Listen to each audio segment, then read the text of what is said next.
নাক ডাকা আমরা সবাই জানি যে ঘুমের মধ্যে শব্দ হওয়াটাকে নাক ডাকা বলি।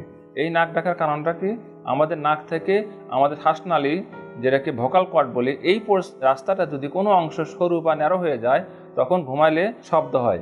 এই শব্দটাকে আমরা আসলে নাক ডাকা বলি। এখন এই নাক ডাকা অনেকে থাকে এবং এটার জন্য কিছু আমাদের শরীরে অনেক ক্ষতি হয়। কারণ কি, আমাদের শরীরে আমাদের নাক দিয়ে কী ঢোকে, বাতাস ঢোকে। বাতাসে কি, অক্সিজেন। এই অক্সিজেনটা হচ্ছে আমাদের ব্রেনের একমাত্র খাদ্য, অক্সিজেন এবং গ্লুকোজ। কোনোভাবে যদি অক্সিজেন কমে যায় তখন ব্রেন তো তখন তার জেগে যায় এবং তার ব্রেনের ক্ষতিগ্রস্ত হয়, নার্ভ দুর্বল হয়ে যায়। তো আমাদের এই নাক ডাকার কারণে আমাদের কী কী রোগ হচ্ছে?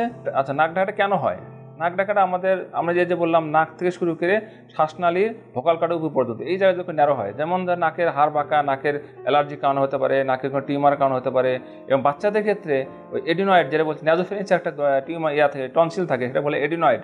এই এডিনয়েডটা যদি বড় হয়ে যায় অথবা টনসিল যদি অনেক বড় হয়ে যায় তখনও নাক ডাকতে পারে। এবং অনেকের জিহ্বা অনেক বড় এবং জিহ্বার পিছনে অংশ ছোট হয়ে যায়, তখনও নাক ডাকতে পারে। এবং ওরোফেঞ্জাল টিউমার হতে পারে এবং সুপ্রাগ্লোটিক গ্রোথ, যেমন টিউমার, পলিপ, এগুলোর কারণেও নাক ডাকা হতে পারে। নাক ডাকার ফলে কী কী ক্ষতি হতে পারে? আমাদের শারীরিক ক্ষতি হতে পারে, পারিবারিক ক্ষতি এবং সামাজিক ক্ষতি। শারীরিক ক্ষতির মধ্যে কী হচ্ছে, সে যার নাক ডাকে এবং রাতে যদি ঘুম ভেঙে যায় তাহলে সে ইরিটেট থাকে, রাতে দিনের বেলা ঘুম থাকে, স্কুল যেতে পারবে না, অফিসে কাজে মনোযোগ পাবে না এবং মাথা ব্যথা করবে। এবার এই ধরনের যখন রেস্ট থাকে না তখন সে কী হয়, তার হাই প্রেশার হয়, ব্লাড সুগার বেড়ে যায়, হাই প্রেশার হয় এবং হার্টের ইস্কিমিয়া হয়। এটা বলে এমআই, এই যে আমরা যেটা মাইগ্রেন ইনফেকশন বা এমআই, হার্ট অ্যাটাক করে এবং স্ট্রোক এবং যেটা ব্রেনের রক্তক্ষরণ, এটাও হতে পারে। তো এটা থেকে এটা একটা মারাত্মক ক্ষতির কারণ হতে পারে। আর একটা হচ্ছে পারিবারিকভাবে কী হয়, যখন হাজব্যান্ড ওয়াইফ বা বাচ্চারা যখন একসাথে ঘুমাতে পারবে না, তখন অন্য রুমে চলে যায়, তাদের ডিসহারমোনি শুরু হয়। এমনকি আমাদের কাছে অনেক রুগী এসে বলে যে আপনার নাক ডাকা ভালো না হলে ওর সাথে সংসার করা সম্ভব না, তাদের মধ্যে এমনকি ডিভোর্স পর্যন্ত হয়ে যায়। তো আর একটা হচ্ছে যে অনেক সময় আমরা দেখি যে পাশেই সেদিন একটা রুগী এসে আমাকে কমপ্লেন করলো যে আমার তো ডাক্তার সাহেব, আমি এই বাসায় থাকি, আমার পাশের বাসার লোকের সাথে আমার ঝগড়া শুরু হয়ে গেছে। তারা বলতে হয় আপনার বাসা চেঞ্জ করবেন, না হয় আপনার নাক ডাকা বন্ধ করবেন।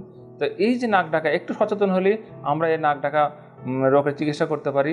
আমরা নাক ডাকার রোগের চিকিৎসাটা যেটা বললাম যে নাক থেকে শুরু করে শ্বাসনালীর উপর পর্যন্ত এই জায়গায় কোনো ন্যারোয়িং থাকলে সেটাকে চিকিৎসা করা যাবে। এবং এই চিকিৎসা দুইভাবে করা হয়। একটা হচ্ছে যদি আমরা তার মেশিন, এখন আজকাল মেশিন পাওয়া যায়, একটা সিপাপ মেশিন বা বাইপাপ মেশিন, এই মেশিনের মাধ্যমে আমরা নিঃশ্বাস নিতে পারি। যদি এতে ভালো না হয় এবং তখন আমরা নাকে বা গলায় বা এই যে রাস্তার সমস্যা, এটা আমরা অপারেশন মাধ্যমে এটা নাক ডাকার প্রভাব থেকে বাঁচতে পারি। আর একটা পাশাপাশি কিছু ব্যায়াম, এক্সারসাইজ, পজিশন, শরীরের পজিশন, ঘুমানোর সময় যাতে আমরা ডান কাত বাম কাতে ঘুমাতে পারি, অথবা ধরেন যে আমাদের ওয়েট রিডাকশন করতে হবে এবং এই নিয়ম মানলে ইনশাআল্লাহ আমরা নাক ডাকা এবং এই যে জটিলতা থেকে বাঁচতে পারবো। আপনাদের স্বাস্থ্য বিষয়ে সচেতন করার জন্যই আমাদের এই আয়োজন। তাই প্রতিনিয়ত স্বাস্থ্য বিষয়ে বিভিন্ন টিপস পেতে আমাদের চ্যানেলটি সাবস্ক্রাইব করুন এবং বেশি বেশি লাইক ও শেয়ারের মাধ্যমে সবাইকে আমাদের সঙ্গে সংযুক্ত হবার সুযোগ করে দিন। ডায়াবেটিস চিকিৎসায় 3D বলে একটি কথা প্রচলিত আছে। এই 3D কি? এই 3D হচ্ছে ডিসিপ্লিন, ড্রাগ এবং ডায়েট। আপনি ডিসিপ্লিন লাইফ লিড করছেন, ড্রাগসও খাচ্ছেন, কিন্তু ডায়েট সেটি কেমন হবে? এই বিষয়ে সঠিক পরামর্শ দিতে পারবেন একজন পুষ্টিবিদ। তাই এই বিষয়ে সমন্বিত সেবা দিতে রয়েছে আমরা।